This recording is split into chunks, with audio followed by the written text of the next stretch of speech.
Hey guys, welcome to my YouTube channel and another daily dose.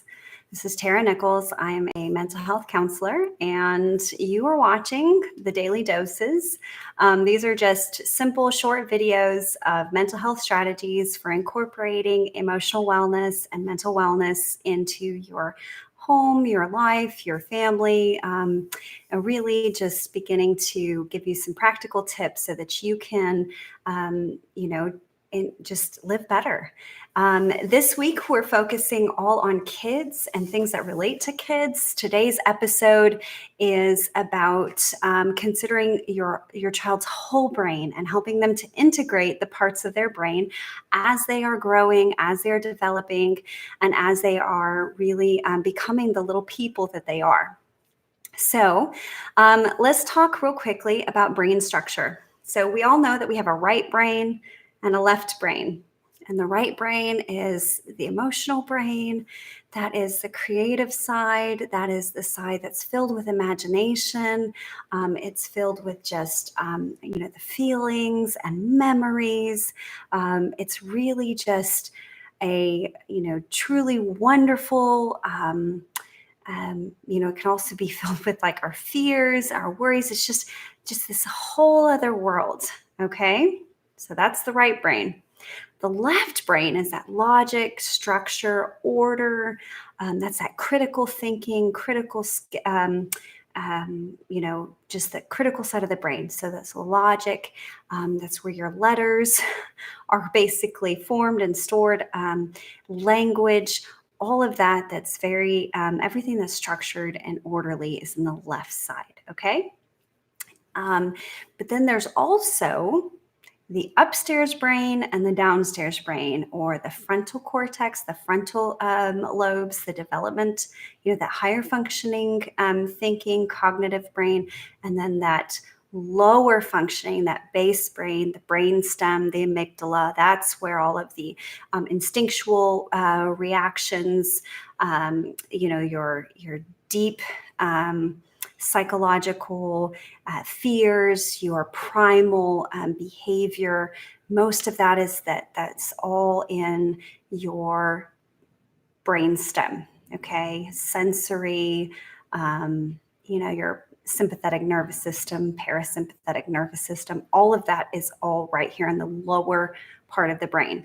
Whereas the top part of your brain is your cognitive reasoning, your ability to think, your ability to have those higher functioning skills, those higher functioning mindsets. That's all that upstairs brain, right? Upstairs, downstairs, right, left. 4 parts of the brain to consider. So, how does this affect our parenting strategies? How does this affect our children? And how can we use this information to help our kids incorporate their whole brain when solving problems or dealing with their emotions or growing up?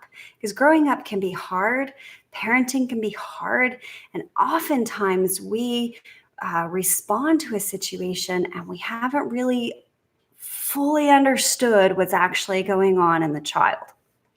I'm very guilty of that. I can end up doing that a lot too. So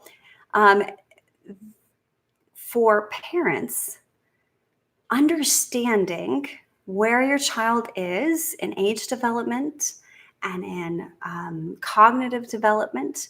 If you saw my first video this week, you saw how the brain develops over time and age. We also talked about moral development and really understanding what, decision-making skills our child has based on their brain development, their age, and their moral reasoning and judgment skills. But sometimes we can have the age, we can have the cognitive functioning, but the kids can't access that cognitive functioning. They can't access those higher thinking strategies because of what's going on in their brain, and their brain isn't integrated, okay? So let's give you an example of how that might look.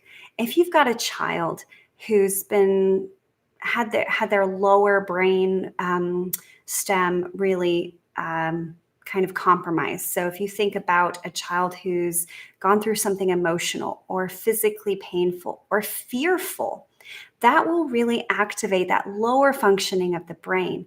And oftentimes, when children are afraid, or children are in pain, or they're worried, or they're feeling very big, deep feelings, they can't really get to their upstairs brain. They can't begin really accessing those higher functioning strategies to think about those things, because their body and their physical responses are stimulated.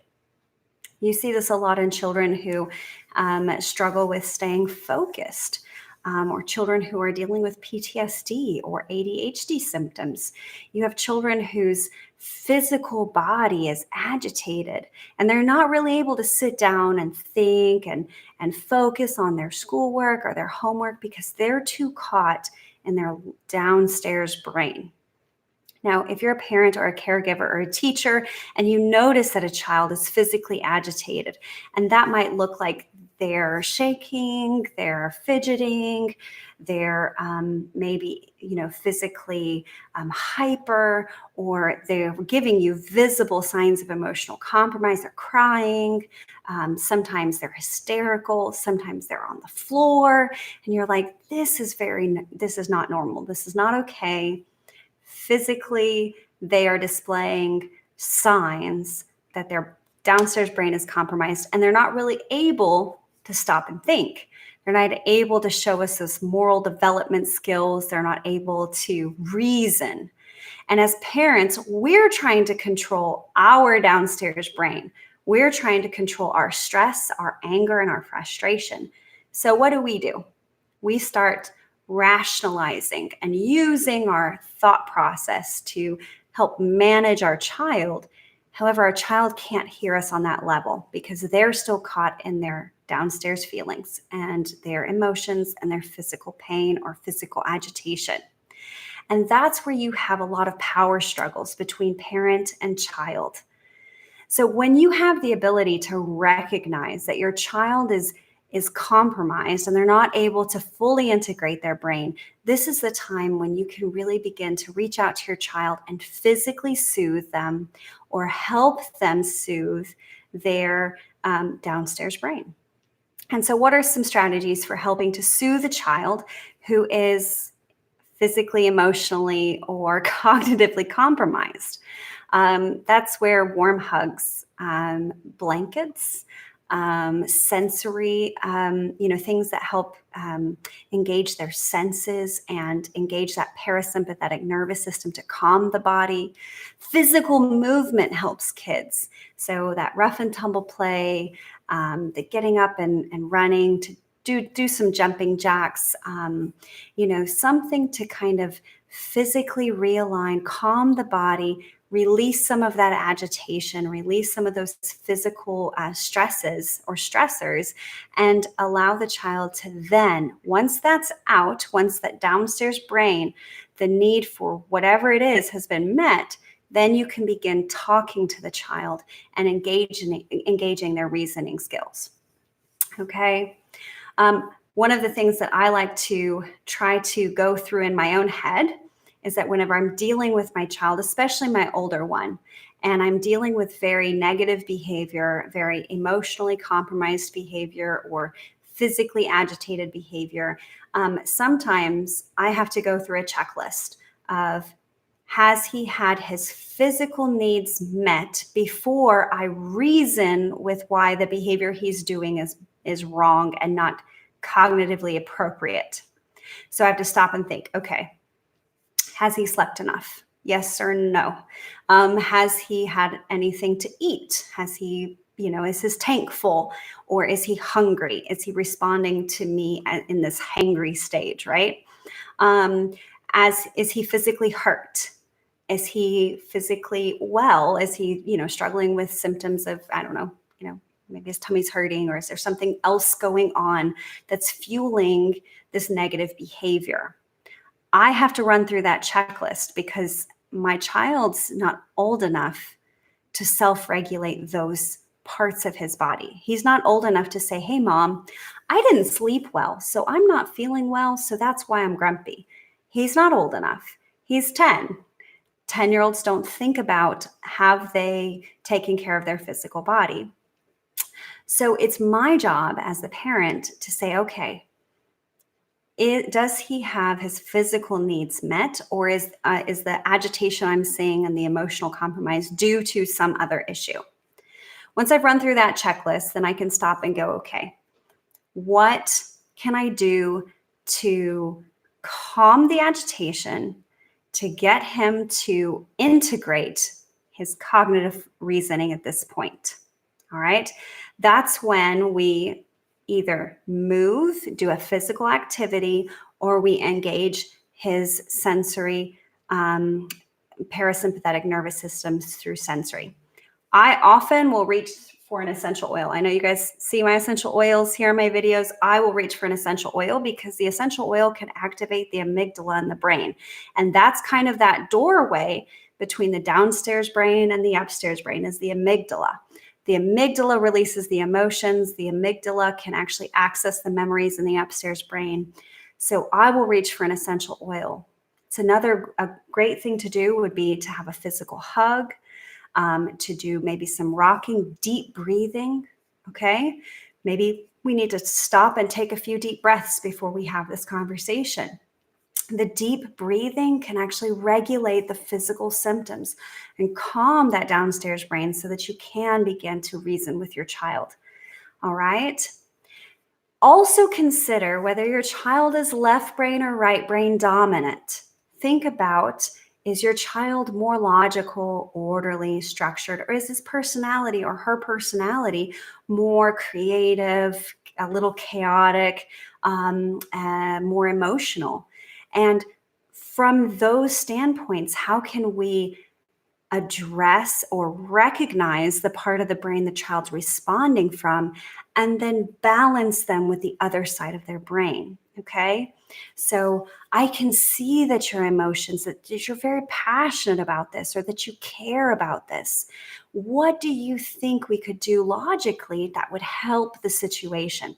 So again, look at your child. If your child maybe doesn't, is more logical and is more structured in their thoughts and has more concrete thoughts, maybe you need to challenge them. Okay, how do you think that made this person feel? And what do you think it could, how do you see that affecting someone else? And get them to recognize their emotions in the situation. All right. You say you're feeling, fine, but what are you really feeling? What's really going on with your emotions? How can you be creative and come up with a creative solution here? Really challenging your child to incorporate all sides of their brain. This is very important in understanding what's going on with your kids and challenging them to kind of be well-rounded and whole-brained in the way that they, respond to situations. Kids aren't going to do this perfectly, and parents aren't going to do this perfectly either. I know many adults who, including myself, will respond emotionally or respond with that very, primitive, instinctual responses. They'll respond in anger. They'll respond in fear, or they will just respond out of, basic primal instincts, and they're not using their higher functioning or their higher reasoning skills. So just like I did that checklist for my son about what are his physical needs, what's going on in the body, what can I do to help him, I also have to do that for myself. All right. If I can tell that my anger is agitated and that I am responding in those very basic, really primitive ways in my parenting, I need to stop and check myself. Okay. Am I getting enough sleep? No, never. Have I eaten today? Actually, I haven't. What can I do? Have I had enough water to drink? Do I have a headache? Is something going on inside my body that's leaving me agitated? And how is that affecting my ability to access my higher reasoning skills here and to help my child do the same? What behaviors am I modeling for them? And am I modeling a whole-brained approach in my parenting strategies? I really hope this information is helpful and enlightening to you as a parent. It was to me. I learned a lot from, there's a book that you can get. It's called The Whole Brain Child. I ordered it on Amazon. It's a great book. It's really got a lot of very helpful tips and strategies for parents. I would encourage you to check it out. And if you liked this video, log on today again around 2 o'clock, tomorrow again. I'll be going live every day around 2 just to share daily doses of helpful tips on mental wellness, emotional wellness, and staying healthy in our brains and in our bodies, and creating a culture of mental health within our own lives, within our family, and within our community. Please subscribe to my YouTube channel. You can click the subscribe button below and also comment if you learned anything or if you found this helpful. You can also share this with at least one person that this information would be helpful for. So please do that. You can find me on Facebook and Instagram. Just look for Tara Nichols. And I'd love to share more information with you. So I hope you have a wonderful day and good mental health.